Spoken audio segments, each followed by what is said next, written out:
안녕하세요. 저는 40대 초반의 여성입니다. 사람들이 흔히 그런 말을 하죠. 평범하게 사는 게 세상에서 가장 어려운 일이다라고 말이죠. 남들은 그냥저냥 잘 살아가는 것 같은데 왜 나한테만 이런 일이 일어나는지, 왜 나는 이렇게 태어났는지 스스로의 삶을 원망하고 자책하다 보면 남들처럼 살기가 이리도 힘든가를 느낄 때가 많습니다. 특히 어떤 부모를 만나게 되느냐는 정말 스스로가 선택할 수 없는 운명 같은 겁니다. 금수저를 뱃속에서부터 물고 나온 사람도 있고 부모가 준 가난의 되물림으로 흙수저를 평생 가지고 가야 하는 인생. 그런데 저는 금수저는 꿈도 꾸지 않고 그냥 일회용 플라스틱 숟가락만 있어도 참 좋겠다는 생각을 많이 했습니다.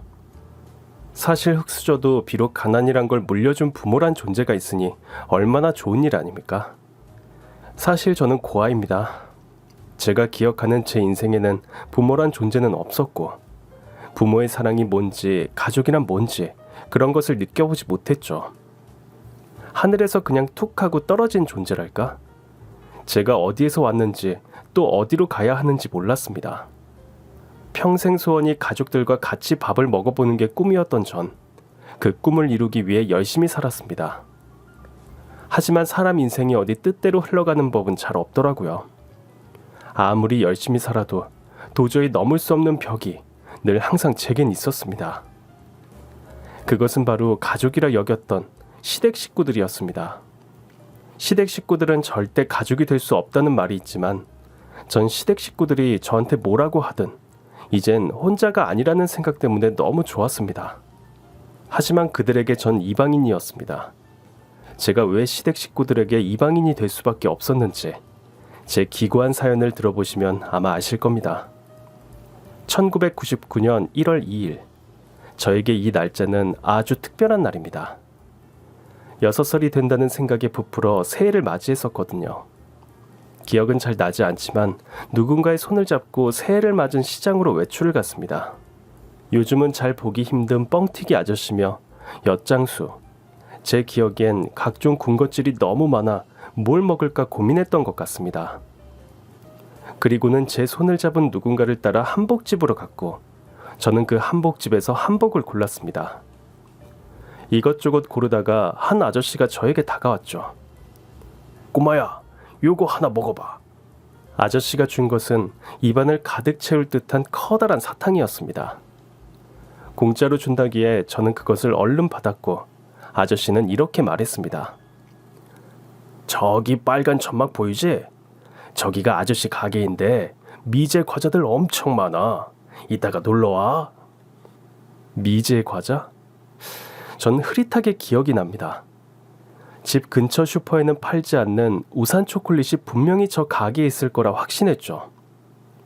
저는 한복집에서 1분만 걸어가면 금방 갔다 올 수 있는 거리였기에 얼른 뛰어가 우산 초콜릿이 있는지 확인만 하고 올 참이었습니다. 그 가게엔 우산 초콜릿이 있었고 저는 너무 좋아서 한복집으로 달려갔습니다. 저와 같이 온 어른에게 그 초콜릿을 사달라고 하려고 말이죠. 그런데 1분도 안 걸리는 한복집을 달려가려고 하자 큰 트럭이 제 앞을 막았고 저는 그 트럭에 실린 물건을 사러 오는 사람들에게 떠밀려 점점 그 한복집과 멀어져 갔고 급기야 너무 많은 사람들 속에서 정신을 잃었습니다. 눈을 떠보니 구수한 떡 냄새가 나는 떡집에 있는 방 한켠에 저는 누워 있었습니다. 아이고, 정신이 드니? 너 말 못하니? 아줌마 말 안 들려? 전 갑자기 목소리가 나오지 않았고 제가 왜 여기에 와 있는지 알 수 없었습니다. 너무 무서웠고 그 자리에서 소변을 싸고 엉엉 울었던 것으로 기억합니다. 떡집 아주머니는 그런 절 달래주었고 저를 씻기고 새 옷으로 갈아입혀 주셨습니다. 아무것도 기억이 나진 않지만 그날 떡집 아주머니가 주셨던 백설기를 허겁지겁 먹었던 것은 아직도 생생히 기억이 납니다. 그러고는 잠이 들려고 하는데 떡집 아주머니의 통화 내용이 제 귓가에 들렸습니다. 네, 아이가 말도 못하고 아무것도 기억이 안 나는가 봐요.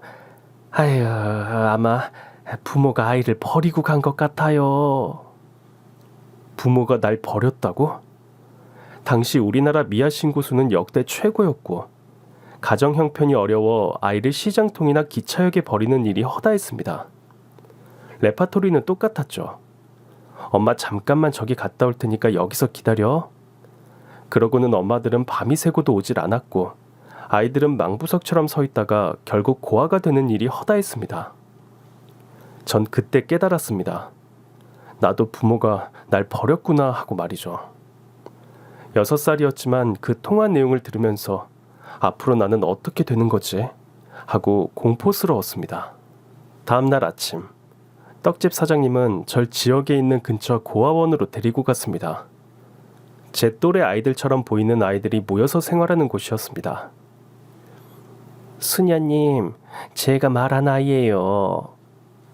수녀님, 저는 고개를 푹 숙인 채 아무 말도 하지 않았고 수녀님은 저와 눈을 맞추려 앉은 자세로 제 얼굴을 가만히 보셨습니다.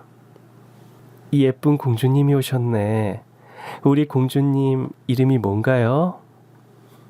전 모른다고 고개를 흔들었습니다. 그럼 우리 공주님 집 혹시 생각나? 그건 역시 모른다고 고개를 흔들었습니다. 그런데 수녀님이 제 목에서 무언가를 쓱 하고 꺼내는 것이었습니다. 공주야, 이거 우리 공주님 거야? 전 그 목걸이가 제 목에 있는 줄도 몰랐고 이게 뭐지? 란 표정으로 떡집 사장님을 봤습니다. 아, 그거 원래 있었어요. 거기 목걸이 펜던트 뒤에 뭐라고 적혀 있던데. 수녀님은 펜던트 뒤에 적힌 것을 읽었습니다. HMH. 아마도 이게 공주 이름인 것 같구나. 이리 오렴. 수녀님은 저를 꼭 안아주셨고 저는 그날부터 수녀님이 운영하시는 행복쉼터라는 곳에 살게 되었습니다. 처음엔 어색했지만 또래 친구들과 있으니 제가 혼자라는 것도 있고 즐겁게 생활했던 것으로 기억합니다. 수녀님 또한 저에게 늘 잘해주셨죠. 우리 공주 이름이 생각나지 않으니까 내가 이름을 지어봤는데 들어볼래? 현명하고 즐겁게 살아라라는 의미로 현명희 어때? 현명희. 전 이름을 듣자마자 좋다고 했고 그날부터 저는 현명희라는 이름으로 살았습니다. 그리고 수녀님은 말씀하셨습니다. 이 목걸이는 아마 명희 부모님이 명희에게 남기신 걸 거야. 언젠가 우리 명희도 좋은 가족을 만날 거야. 그러니 이 목걸이는 꼭 목에 지내고 있어야 해. 알겠지? 우리 명희를 부모님이 꼭 알아볼 수 있도록 말이지. 수녀님은 저를 위해 정말 백방으로 수소문을 하며 제 부모님을 찾기 위해 노력하셨습니다. 하지만 정말 서울에서 김서방 찾기만큼 힘든 일이었습니다. 결국 친부모님은 찾지 못했고 저는 한 가정에 입양되게 되었습니다. 명희야, 인사드려. 우리 명희의 가족이 되어주실 분들이야. 안녕하세요. 양부모들은 제 몸 구석구석 이리저리 살펴보기 시작했습니다. 저는 꼭 무슨 소시장의 소처럼 이놈 가격을 얼마나 매겨야 하나, 이놈을 데리고 가야 하나 그들에게 검사를 받았죠. 아, 손에 흉터가 있네. 그렇네. 어쩌다가 이렇게 다쳤지? 그런데 너무 예쁘게 생기지 않았어? 너 몇 살이니? 절 구석구석 살펴본 뒤 저희 양부모님은 저를 데리고 행복고아원을 떠났습니다. 차에 올라타 수녀님을 한 번이라도 더 보려고 뒷좌석에서 고아원을 바라봤고 수녀님은 제가 떠날 때까지 그 자리에 서 계셨습니다. 제 결정은 아니었지만 저는 어찌됐건 하루아침에 부모가 생겼습니다. 제 방도 생기고 그전엔 보지도 못했던 예쁜 옷들도 매일 입게 되었습니다. 특히 저희 새아빠는 저에게 많은 사랑을 주셨죠. 와, 우리 명희 오늘도 너무 예쁘네. 우리 명희는 나중에 커서 미스 코리아 하면 되겠다. 그치? 아빠 회사 갔다 올게. 아빠가 명희 보고 싶으면 전화할 테니까 엄마랑 집에서 재밌게 보내. 전 새아빠의 자상함에 이제 정말 가족이 생겼구나 생각했습니다. 그런데 너무나 절 사랑해주는 새아빠와는 달리 새엄마는 새아빠가 없는 시간이면 절 마구 구박을 했죠. 야, 너 내 반지 못 봤어? 반지요? 아니요. 너 아까 내 방에 들어갔었잖아. 너 일어나. 새엄마는 제 몸을 구석구석 만지더니 갑자기 화를 냈고 급기야 제 옷을 찢었습니다. 어디다 숨겼어? 어디다 숨겼냐고? 너 나쁜 짓을 했으니까 벌을 받아야지. 이리 와. 그러면서 새엄마는 절 속옷만 입힌 채로 집 밖에 내쫓았습니다. 저는 새아빠가 올 때까지 하루 종일 속옷만 입은 채로 서 있었죠. 명희야, 아니 왜 이러고 있어? 새엄마는 새아빠가 오자마자 말도 안 되는 이야기를 하기 시작했습니다. 아니 여보, 쟤 아주 무서워. 내가 정리 좀 하자고 했더니 갑자기 막 화를 내면서 지 옷을 막 찢더라고. 내가 사준 옷이 더럽다면서. 그러더니 저렇게 속옷만 입고 나가서 아빠 오면 다 잃을 거라고. 아줌마는 이제 아빠한테 혼날 거라고. 아니에요. 아니에요. 명희야, 엄마 말이 사실이야? 아니에요, 아빠. 정말 아니에요. 명희야, 네 방에서 이게 나왔어. 엄마 반지를 만지고 싶으면 말을 해야지. 이건 도둑질이야, 명희야. 전 정말 어이가 없었습니다. 제 가방에서 아침부터 난리쳤던 새엄마의 반지가 갑자기 나왔고, 그걸 보자마자 아빠는 뭔가 실망한 듯 저를 방으로 보낸 뒤 아무 말씀이 없으셨습니다. 며칠 후 저는 그 집을 나오게 됐습니다. 지금 생각해보면 파양을 당한 겁니다. 전 명희가 그러지 않았을 거라 생각하는데 워낙 아내가 충격을 받아서 죄송합니다. 두 분이 다시 명희를 저에게 보내주신 건 하나님의 뜻이라 생각합니다. 그렇지만 명희는 절대 그런 아이가 아닙니다. 명희와 인연이 아니시겠죠. 수녀님은 다시 절 받아주셨고 전 파양당한 날 밤새도록 울었습니다. 제가 안 그랬어요, 수녀님. 정말 제가 안 그랬어요. 그럼 수녀님은 다 알아. 하나님이 명희는 그런 행동을 하지 않았다는 거 다 알고 계신단다. 명희야, 괜찮아. 우리 명희를 정말 사랑해줄 가족이 꼭 나타날 거야. 수녀님이 기도할게. 저를 사랑해줄 가족, 정말 나타날까요? 저는 파양을 당하고 1년 후 다시 새 부모를 만났지만 또다시 파양을 당했습니다. 이유는 제가 머리가 안 좋은 것 같다는 겁니다. 우리 집안이 대대로 의사 집안인데 뭘 물어도 대답도 똑소리 나게 하는 법이 없고 행동도 너무 느려요. 아니, 과외 선생을 붙였는데 공부는 안 하고 딴 생각하고 있다는 거지 뭐예요? 전 똑똑하다고 해서 데리고 갔었는데 좀 아닌 것 같아요. 아니, 사람을 이렇게 물건 반품하듯 대해도 되는 건가요? 저는 두 번째 파양 이후 아무것도 먹지도 않고 아이들과 어울리지도 않았습니다. 그냥 하루 종일 기도만 했던 걸로 기억합니다. 하나님, 제가 혼자 일어설 수 있도록 힘을 주세요. 혼자서도 잘 살아갈 수 있도록 힘을 주세요. 제발, 제발, 제발. 예전의 기도문은 좋은 부모님을 만나게 해주세요였습니다. 하지만 두 번의 파양 이후 전 이제 스스로 혼자 살아갈 수 있는 힘을 기를 수 있다는 것이 중요하다는 걸 깨달았습니다. 그렇게 고아원에서 저는 고등학교까지 졸업을 했고 성적이 우수해 대학에 수석 입학으로 들어가게 됐습니다. 장하다 우리 명희, 장해. 난 네가 해낼 줄 알았어. 아니에요. 수녀님이 안 계셨으면 전 절대 해내지 못했을 거예요. 수녀님 정말 감사드려요. 수녀님이 제겐 부모님이나 다름없으세요. 다른 아이들은 겪지 못한 인생의 풍파를 겪고 좋은 대학에 들어간 제 자신이 저도 자랑스러웠습니다. 수녀님은 저를 위해 절 후원해줄 분들을 이어주셨고 저는 덕분에 돈 걱정 없이 대학 생활도 즐겁게 할 수 있었습니다. 저는 대학에 들어가 정말 열심히 공부했습니다. 4년 내내 장학금 한 번 놓치지 않았고 친구들은 그런 저를 보며 저에 대한 관심이 늘어만 갔습니다. 명희야, 너 정말 뭐냐? 공부면 공부, 스포츠면 스포츠, 교양이면 교양, 못하는 게 없잖아. 야, 너 금수저지? 아이, 쓸데없는 소리를 다 하네. 에휴, 기집애.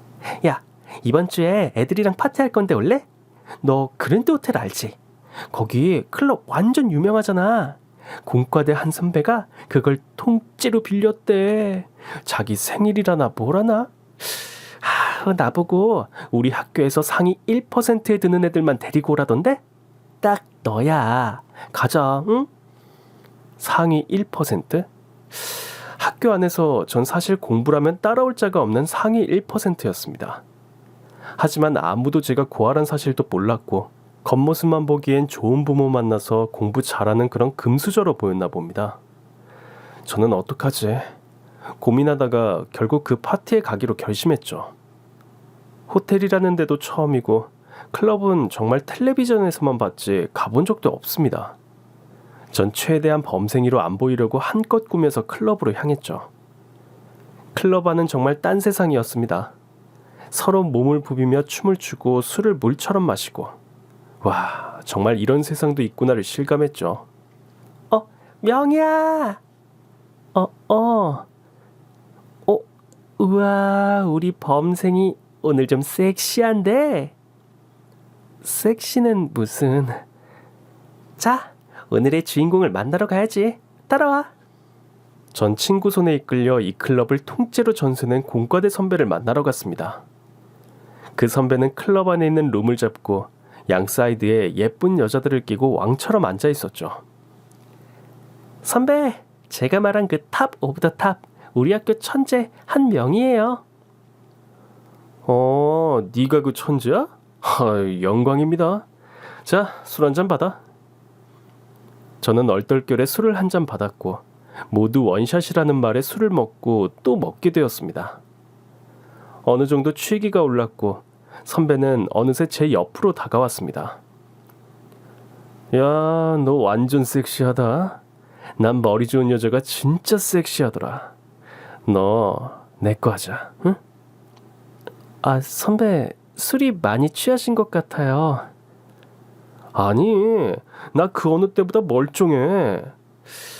명희라고 했나? 너 나랑 잠깐 산책할래? 저는 선배의 손에 이끌려 클럽 밖으로 나갔고 선배는 산책하자고 해놓고선 호텔 카운터로 직행했습니다. 그리고는 룸키를 들고 저에게 다가왔죠. 가자, 전망 죽이는 대로 잡았어. 산책 가자면서요. 방에서 야경 보면서 둘이 있는 것만큼 좋은 산책이 어딨어. 따라와. 싫어요. 뭐? 싫어? 절 좀 잘못 보신 것 같네요. 저 집에 갈래요. 야, 너 뭐가 그렇게 잘났어? 뭐라고요? 너 같은 것들은 나같이 돈 많은 남자 만나서 인생 역전하는 게 꿈 아니야?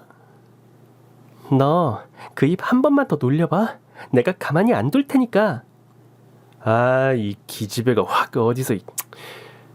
내가 너 여기 왜 데리고 온 줄 알아? 너 부모 없잖아. 너 고아인 거 아는 애들은 다 알아.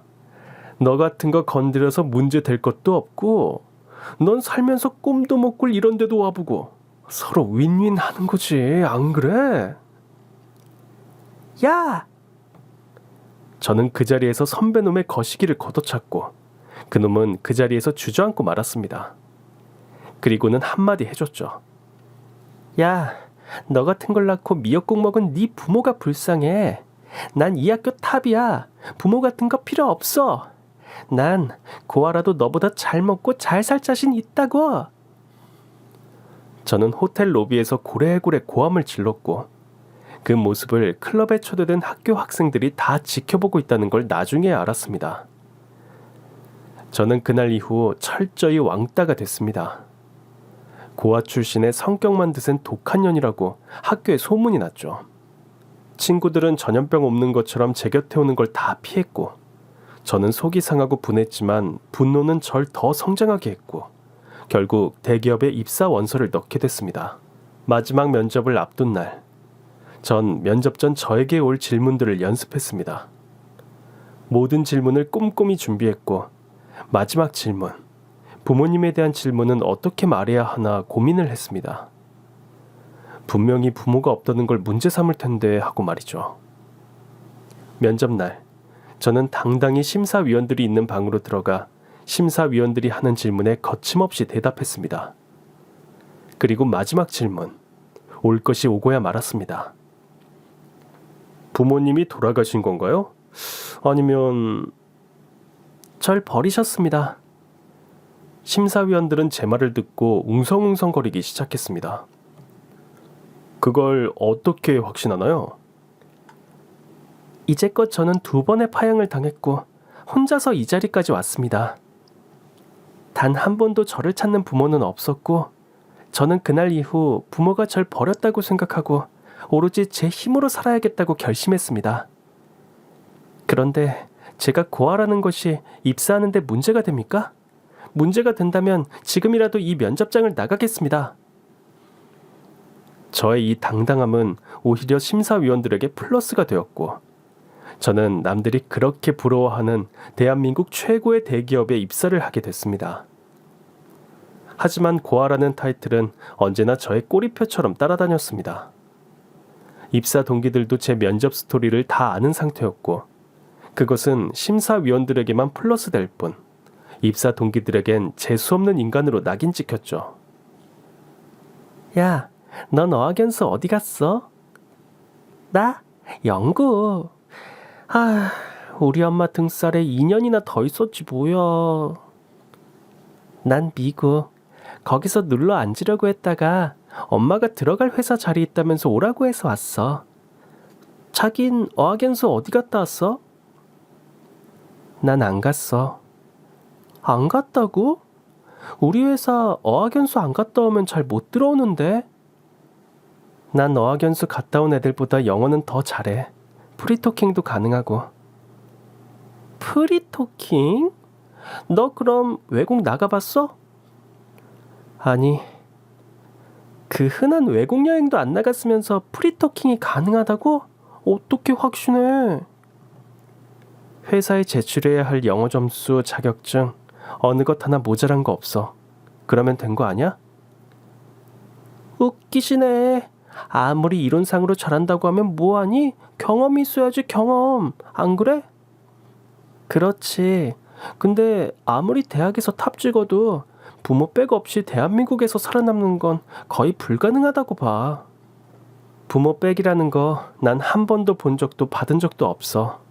4년 내내 장학금 받았고 수석 입학에 수석 졸업까지 했어. 이런 경험 니들은 해봤니? 머리에 든 건 없고 맨날 엄마 꽁문이나 쫓아다니는 니들이 뭘 알겠니? 야, 뭐? 전 그 뭣도 없는 부모 빽 있는 여자애들과 머리채를 붙잡고 싸우기 시작했습니다. 2대1. 숫자로는 밀리지만 제가 싸움 하나는 또 기똥차게 잘했거든요. 그렇게 머리채를 붙들고 그 기집애들을 소탕하고 난 후, 전 다리에 힘이 풀려 주저앉고 말았죠. 언제까지 고아라는 이유로 이렇게 멸시와 조롱을 당해야 하는지 정말 앞날이 캄캄했습니다. 그때 누군가 저에게 커피를 내밀었습니다. 전 이게 뭐지라고 올려다봤고, 그는 너무나도 잘생긴 제 바로 직속 상관이었습니다. 무시해요. 저런 애들 이 회사에서 저런 정신으로 1년도 못 버텨요. 이렇게 현실적인 위로를 해준 사람은 정말 난생 처음이었습니다. 다들 제가 고아라고 하면 그냥 힘내라, 꿋꿋하게 잘 살아야 한다는 둥 두루뭉술한 위로만 해줄 뿐, 진짜 제가 속상한 것이 무엇인지 들여다보지 않으려 했죠. 하지만 이 남자는 달랐습니다. 명희 씨 이야기 들었어요. 그리고 우리 팀에 들어온다고 해서 얼마나 반가웠는지 몰라요. 이제 정말 능력 있는 사람과 일하게 됐구나 하고 말이죠. 앞으로 잘 부탁해요. 전 얼굴도 잘생기고 능력 있는 상사를 만난 덕분에 3년 동안 직장 생활이 너무 행복했습니다. 일에 대한 커리어도 점점 쌓여져 갔고 인정도 받았죠. 같은 팀이다 보니 야근의 출장에 같이 있는 시간이 많아졌고 결국 저는 제 직속 상관인 그와 사귀게 되었습니다. 명희야, 너 덕분에 이번에 우리 팀 실적 장난 아니야. 너 정말 대단하다, 명희야. 우리 자기는 못하는 게 없어. 자기가 있어서 내가 할 수 있었던 거야. 자기 없었으면 난 이 회사에서 버티지도 못했을 거야. 나도 마찬가지야.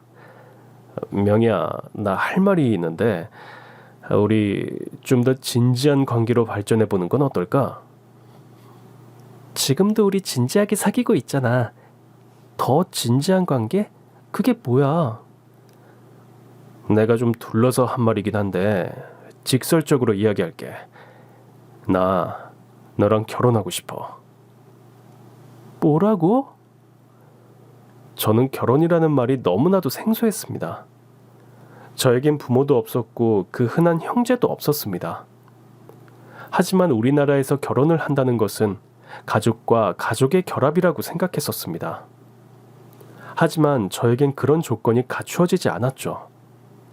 저는 당시 남편의 말을 듣고 너무나도 기뻤지만 거절할 수밖에 없었습니다. 나도 자기랑 평생을 함께하고 싶어. 솔직히 내가 더 자기를 좋아하는 것 같아. 이 회사에 3년 동안 다니면서 자기가 알게 모르게 나 지켜준 거 다 알아. 이런 남자라면 내가 인생을 함께 해보고 싶다는 생각도 했었어. 하지만 자기야, 내가 고아잖아. 부모 없는 고아. 내가 고아라는 걸 부끄러워한 적은 한 번도 없지만 내가 고아라는 사실을 자기 부모님이 알게 되시면 자기에 대해서 정말 실망하실 거야. 난 자기가 부모님한테 좋은 아들로 남았으면 좋겠어. 나 때문에 자기가 상처받는 건 정말 싫어. 하지만 남편의 끈질긴 구애는 계속됐고 전 결국 남편의 프로포즈를 받아들였습니다. 명희야, 내가 너에게 진짜 가족을 만들어 줄게.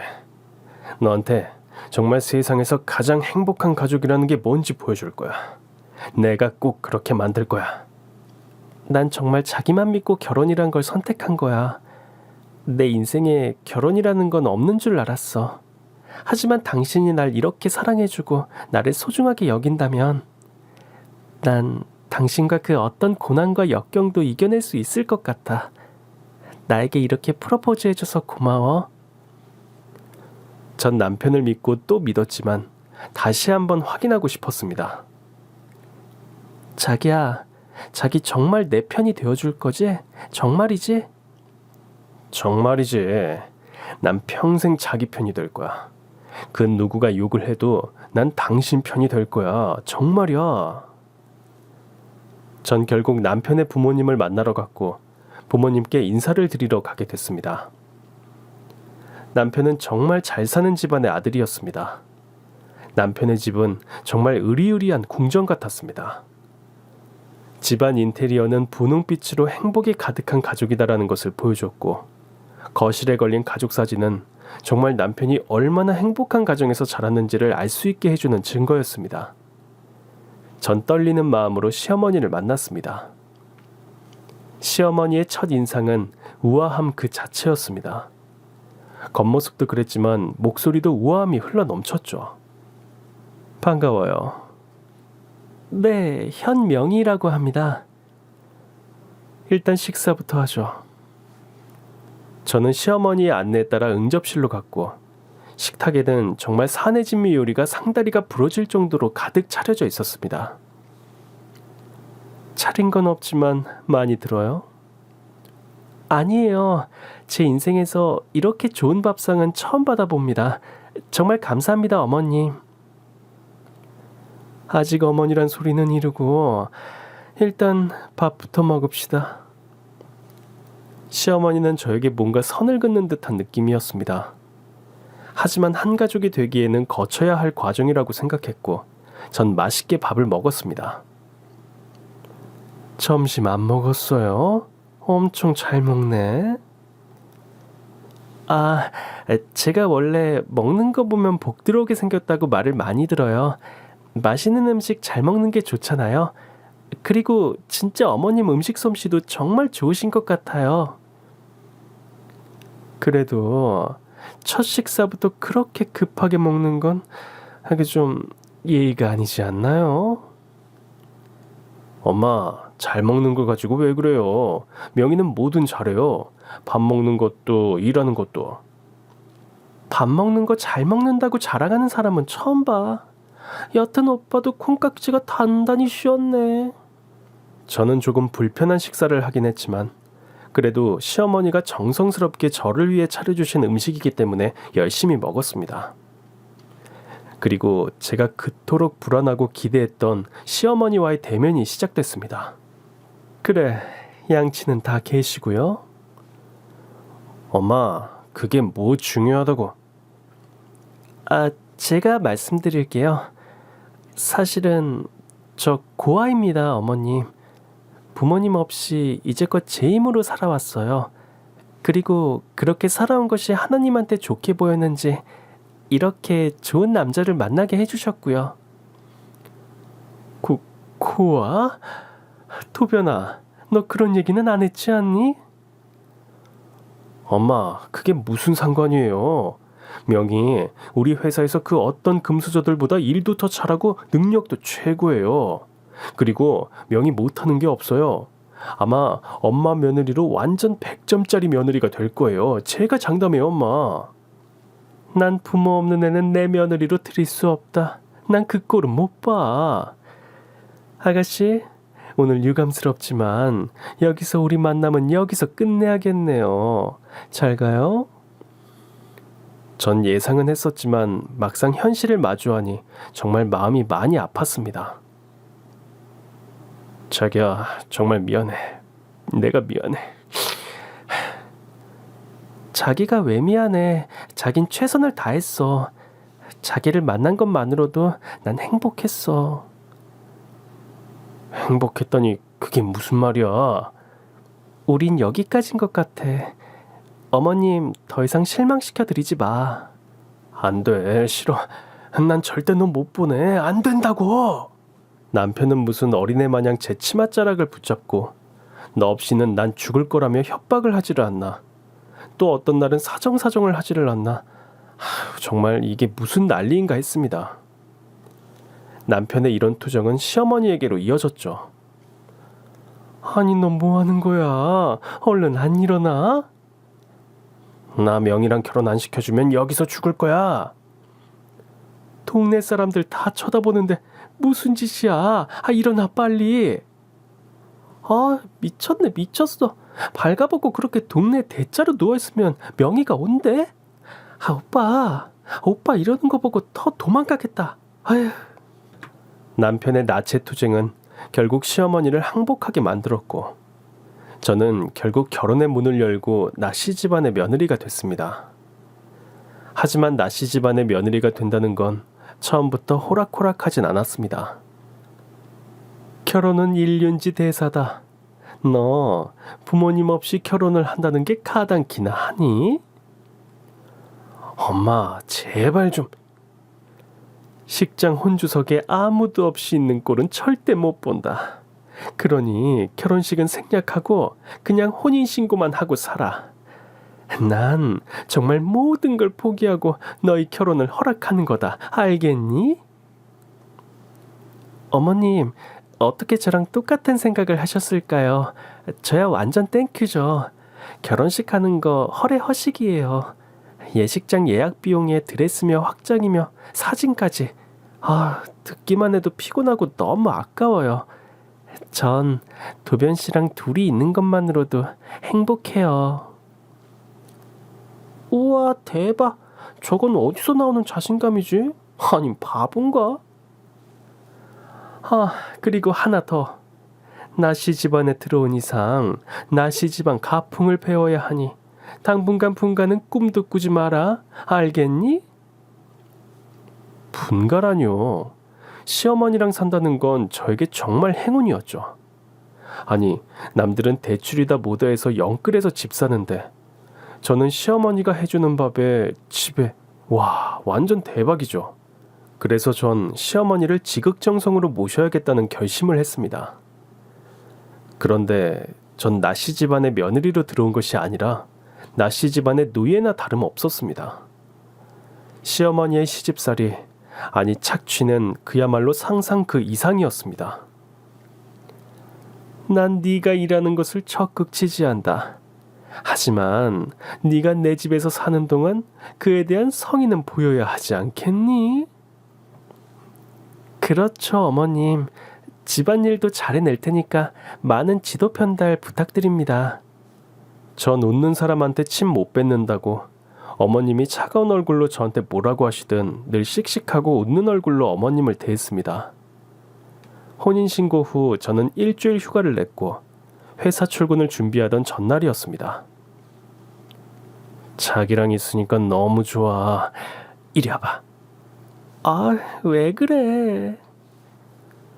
그런데 갑자기 저희 방문이 벌컥하고 열리는 게 아니지 뭡니까? 바로 시어머니였습니다. 너 지금 뭐하니? 네? 내일 아침 준비 안 해놓고 잘 거니? 지금 네 신랑이랑 노닥거릴 시간이 어딨어? 내가 회사 출근하는 것까지 허락해 주었더니 완전 지 멋대로구만. 내일 반찬할 거 메모해뒀으니 준비 다 해놔. 아침 식사 안 차려놓고 나가면 너 출근은 꿈도 꾸지 마. 알았어? 전 아침은 간단하게 먹겠거니 하고 아침에 좀 일찍 일어나서 준비해야지 했습니다.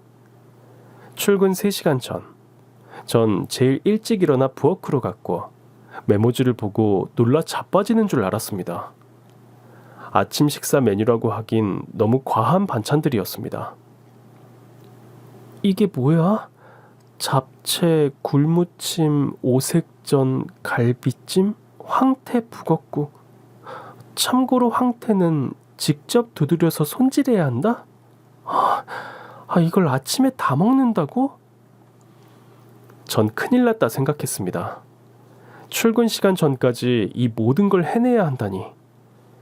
저는 일단 해보자는 마음으로 식사를 준비했고 정말 사람한테는 자기가 모르는 능력이 있구나라는 것을 아침 식사를 차리며 생각했습니다. 다 됐다. 분명히 8시까지 아침 식사를 차리라고 했는데 어머님과 시누이는 일어날 생각을 하지 않았습니다. 전 출근 시간이 바빠 음식을 차려놓고 맛있게 드세요라고 메모를 남기고 출근을 했습니다. 하루 종일 회사에서 시달리다 집에 가야지 하며 즐거운 마음으로 퇴근을 했죠. 늘 혼자였던 집에 이젠 식구가 날 기다린다고 생각하니 너무 행복했습니다. 어머님, 다녀왔습니다. 그런데 집안에 왠지 모를 냉기가 돌았고 저는 거실에서 텔레비전을 뚫어져라 보고 있는 시어머니를 발견했죠. 어머니, 저 왔어요. 뭘 잘했다고 기어들어와? 네? 너 저게 뭐야? 시어머니가 가리킨 것은 아침에 제가 차려놓은 밥상이었습니다. 그런데 가까이 가보니 음식이 그대로 있는 것이었습니다. 어머니, 뭐가 잘못됐나요? 혹시 음식이 맛이 없어서... 그런데 갑자기 리모컨이 저에게 날아왔습니다. 저는 그대로 리모컨을 눈 주변에 맞았고 얼마나 세게 맞았던지 피가 났습니다. 어머님, 너 시애미 죽이려고 작정했지? 이 고칼로리 음식을 아침부터 먹으라고 차려놓은 거야? 너 여기다 약 탔지? 말해봐. 어머님, 아니에요. 도변아. 엄마. 아니, 자기 얼굴 왜 그래? 얘 휴가 얼마나 쓸 수 있니? 휴가 써도 월급은 나오지? 다쳤으니까 병가 내고 연차 쓰고 하면 보름은 출근 안 해도 정상 월급은 나오지. 왜? 너 내일부터 보름 동안 출근하지 말고 집에서 살림 좀 배워라. 그리고 내가 너 확실히 살림이 뭔지 가르쳐 줄 테니까 알겠니?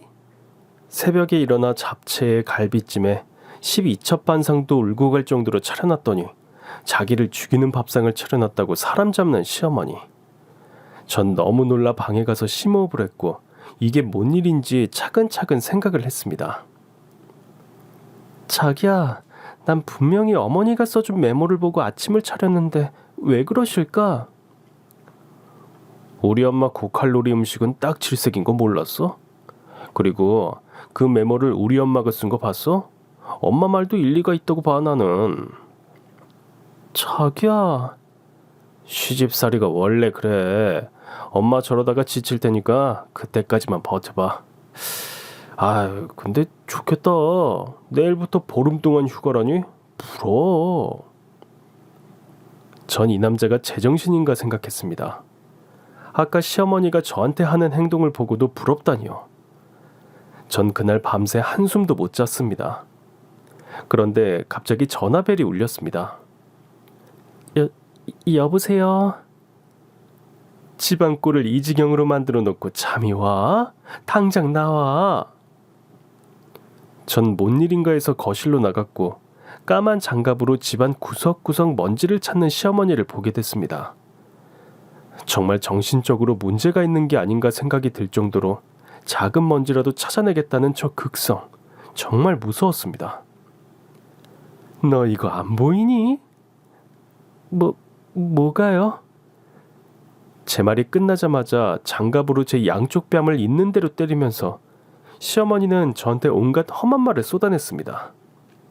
고한년이 들어오니까 집안에 공기가 탁해졌어. 자, 네가 갖고 들어온 먼지 네가 다 처먹어. 아 하고 벌려. 그러더니 시어머니는 장갑을 제 입에다 쑤셔 넣었고 전 방어할 힘도 없이 장갑을 입에 문 채로 주저앉아 버렸습니다. 애비애미 없는 게 들어와서 날 죽이려고 해? 너 이제 내 방에서 자. 네가 언제 또 날 죽이려 들 수 있으니 내가 널 옆에 둬야겠어. 알겠어? 전 그날부터 매일매일 이불 빨래에 창문 청소에 신지도 않는 어머님의 그 많은 구두를 매일 닦았습니다. 이건 시집살이가 아니라 정말 노동착취란 말이 더 어울릴 정도로 제 생활은 진짜 매일매일이 지옥 같았습니다. 몸으로 때운다면 제가 덜 억울할 수도 있을 겁니다. 시어머니는 제 월급날마다 꼬박꼬박 10원 한 장 주지 않고 자기 통장으로 이체하라고 했고 전 시어머니가 시키는 대로 이체를 했습니다. 정말 회사 일에 집안일에 제 마음과 몸은 너덜너덜해져만 갔습니다. 자기야, 나 10kg이나 빠졌어. 너무 힘들어. 보기 좋네 뭐. 뭐라고? 요즘 소식자가 대세인 거 몰라? 그리고 사람이 좀 말라야 건강한 법이라고. 누구 때문에 이렇게 살이 빠졌는지 몰라? 그건 자기 하기 나름인 거야. 아 참, 자기야, 차 좀 바꾸려고 하는데 이거 어때? 죽이지? 우리가 돈이 어딨어. 어머님한테 다 바치는데. 엄마가 사준다는데? 뭐? 전 너무 어이가 없었습니다. 저한테는 돈 한 푼 안 주고 제가 벌어온 돈은 다 갖다 바치고 심지어 전 속옷 살 돈도 없어 떨어진 속옷을 입고 다녔습니다. 그런데 남편은 차를 바꾸다뇨. 전 이건 아닌 것 같아 시어머니에게 따지러 갔습니다. 어머님, 아직 도변씨 차 멀쩡해요. 그리고 전 지하철 타고 다니고요. 지금 저희 돈 모아야 하는데 저는 어머님 믿고 제 월급 다 드리고 있어요. 어머님, 도변씨 차 바꾸는 건 다시 한번 생각해 주세요. 너 지금 시애미한테 따지는 거냐? 그게 아니고요, 어머님. 묻는 말에 대답이라도 한번 하면 늘 저한테는 뭔가 날아왔습니다. 리모컨으로 시작해 파, 장갑, 걸레, 신발. 시어머니는 화가 나면 무조건 던지고 시작을 했죠. 그날도 먹던 뜨거운 유자차를 제 얼굴에 그대로 부었습니다. 아, 뜨거울 건데. 네가 지금 누구 덕에 이런 집에 사는 줄 알아? 네 쥐꼬리만한 월급으로 이 집 유지하는 거 택도 없어. 감히 어디다 대고 꺼져. 전 얼굴이 너무 따가워 그 길로 병원으로 갔고 얼굴에 화상을 입었습니다. 화상 연고를 덕지덕지 바른 제 모습을 보니 너무 불쌍하고 초라했습니다. 그런데 웃긴 건 뭔 줄 아세요? 그렇게 자존심이 세던 제가 그것도 가족이라고 차마 떠날 수가 없었습니다. 만약 떠난다면 전 또 혼자가 될까 너무 무서웠습니다. 다음날 갑자기 제 얼굴 위로 무언가 차가운 게 툭 하고 떨어졌습니다. 아, 엄마야. 네가 엄마가 어딨어. 완전 웃겨. 이런 시애미가 어딨냐? 며느리 다쳤다고 얼음주머니 만들어주고, 아휴, 내 아들 차 사준다고 그렇게 질투를 하니 내가 그 말을 듣고 마음이 아파 죽겠더구나. 자, 얼른 옷 입어라. 네? 엄마가 백화점 가재. 빨리 옷 입어. 백화점? 전 무슨 일인가 싶어 일단 옷을 챙겨 입었습니다. 얼굴도 아프고 온몸이 쑤셔 나가기 싫었지만 시어머니 말을 또 안 들으면 정말 절 죽일 것 같아서 외출 준비를 했습니다. 백화점 정문에 도착하자마자 시어머니는 갑자기 쇼핑백 안에서 다 떨어진 신발과 냄새나는 점퍼를 제게 던졌습니다. 너 이거 입어. 네? 너는 세상에 돈 없고 가난한 사람 체험을 좀 해봐야 해. 오늘 그거 입고 우리 시중 들면서 반성해라. 알겠니? 정말 미친 사람이 따로 없었습니다. 매일매일 저를 괴롭히려고 태어난 사람처럼 어떻게 저한테 이럴 수 있는지. 저는 사람들이 다 보는 앞에서 시어머니가 준 신발과 옷을 입었고 시누이와 시어머니 쇼핑 시중을 들었습니다. 시누이와 시어머니가 쇼핑을 한창 할 때쯤 누군가 제 손을 확 잡아당기는 것이었습니다. 전 너무 놀라 들고 있던 쇼핑백을 떨어뜨렸고 절 잡은 사람의 얼굴을 보게 되었습니다. 너 미혜 맞지? 네? 너 현미혜 맞지? 현미혜? 전혀 처음 들어본 이름이었습니다. 그 어르신은 갑자기 제 목을 만지더니 목걸이를 보고 그 자리에서 오열했습니다. 미혜 맞구나. 우리 딸이 맞아. 미혜야. 우리 딸? 그럼 이분이 아빠? 전 도통 이해가 되지 않았습니다. 저한테는 부모란 존재는 없었고 한 번도 생각해 본 적도 없는 사람이었으니까요. 회장님. 그분은 이 백화점 회장님이셨고 다른 사람들의 이목이 중요하지 않다는 듯 저의 손을 놓지 않고 오열을 했습니다. 너 서울시장 기억 안 나? 거기 엄마랑 한복집 갔던 거 1999년 1월 2일 기억 안 나니? 미애야 1999년 1월 2일 전 그날은 확실히 기억하고 있었습니다. 그리고 초콜릿을 사려고 한복집을 나온 것도 갑자기 그날의 기억이 머릿속에서 회오리치듯 빠르게 펼쳐졌습니다. 어머, 안녕하세요. 저는 이 아이 시어머니 되는 사람입니다. 얘는 회장님이 찾으시는 그런 애가 아닌 것 같습니다. 아니에요. 이 목걸이, 제가 준 목걸이가 확실해요. 보세요. 그때 시어머니는 뭔가 떠오른 듯 목걸이를 확 가로챘고 정말 배우 저리 가라 할 정도로 연기를 하기 시작했습니다. 아니, 시누이가 준 목걸이를 왜 네가 하고 있니? 회장님, 이건 제 딸아이 목걸이입니다. 아, 엄마, 뭐라는 거야? 시어머니는 시누이 입을 막으며 말도 안 되는 말을 늘어놓기 시작했죠. 사실 제가 딸을 입양했어요. 입양했을 때 이 목걸이가 걸려 있었고 우리 며느리가 너무 이쁘다고 하도 조르니까 우리 딸이 이걸 준 겁니다. 이 목걸이는 우리 딸 것이 확실합니다. 그래요? 그 말에 책임질 수 있습니까? 그럼요. 확실히 우리 며느리 것은 아닙니다. 난 딸을 찾기 위해 30년이란 시간을 고통 속에서 지내왔습니다. 만약 며느님이 제 딸이라면 어떡하시겠습니까? 절대로 그럴 리가 없어요. 제 모든 걸 걸고 맹세해요. 그래요. 그럼 제가 원하는 걸 들어주실 수 있습니까? 물론이죠. 알겠습니다. 일주일 후에 연락드리죠. 김비서, 내가 말한 거 준비해. 네, 회장님. 전 이게 뭔 일인가 했고 시어머니는 저를 잡아먹을 듯이 말했습니다. 네가 저 회장 딸이면 내가 네 평생 시중을 들겠어. 어디 넘볼 데가 없어서 넘보길 넘봐. 하여튼 부모 없이 자란 게 남의 것 탐내는 데는 아주 도 같았어. 텄다니까. 전 생각했습니다. 저분이 제 친아빠라면 얼마나 좋을까 하고 말이죠. 그렇게 일주일이란 시간이 흘렀고 시댁으로 누군가 찾아왔습니다. 누구세요? 현 백화점에서 왔습니다. 네?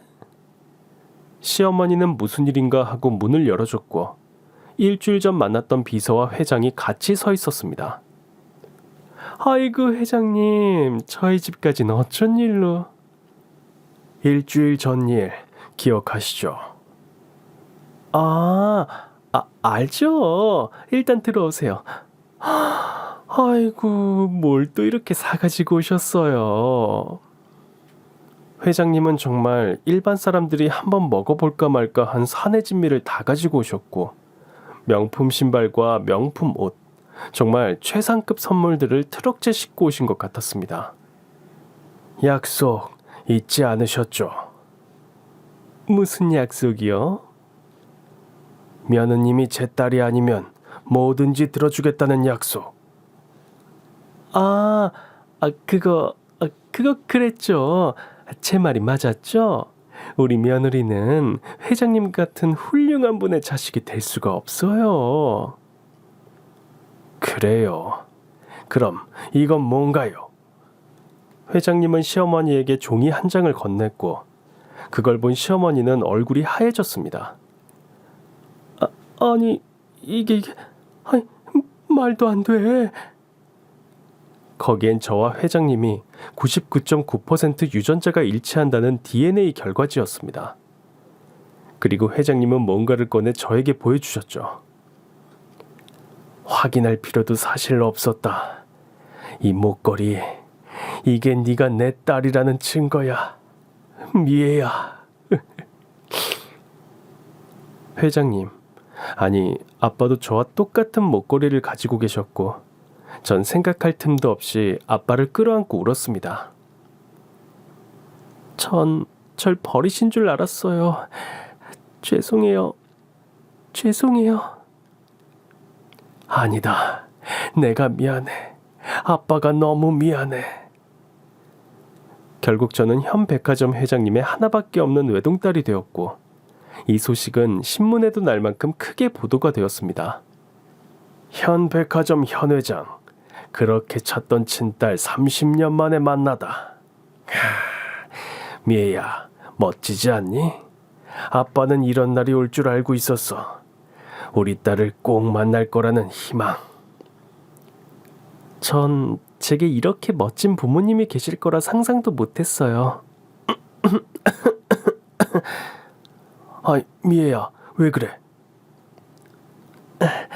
아니, 오늘따라 집이 좀 건조한 것 같아서요. 그래? 아줌마! 아빠가 아줌마라고 부르는 사람은 다름 아닌 저희 시어머니, 아니, 전 시어머니였습니다. 네, 회장님. 내 딸이 집이 건조하다잖아요. 집 청소 제대로 한 거예요? 가습기는 청소했어요? 어제 다 했는데. 아니, 됐고 온도 적정하게 해서 물이나 가져와요. 유전자 검사 후 시어머니는 아빠와의 약속으로 전 재산을 몰수당하고 저희 집에 가정부로 일하게 됐습니다. 그리고 남편은 그토록 자기가 사고 싶었던 차를 몰게 되었죠. 자기 차가 아닌 저희 집의 기사가 돼서 말이죠. 여기 물. 아줌마, 호칭 똑바로 안 해? 네? 아가씨 해봐. 네? 얼른. 아가씨. 그래, 잘하네. 물 온도가 적당한지 볼까? 저는 물을 마셨고 마시자마자 시어머니 얼굴에 물을 퍼부었습니다. 더러워. 아유, 네. 아줌마가 떠온 물은 왠지 더러워. 역겹다고요. 잠깐만. 전 부엌으로 가 장갑을 찾았고 시어머니에게 던졌습니다. 아줌마, 이 장갑 기억나지? 아이고, 아가씨, 한 번만 봐주세요.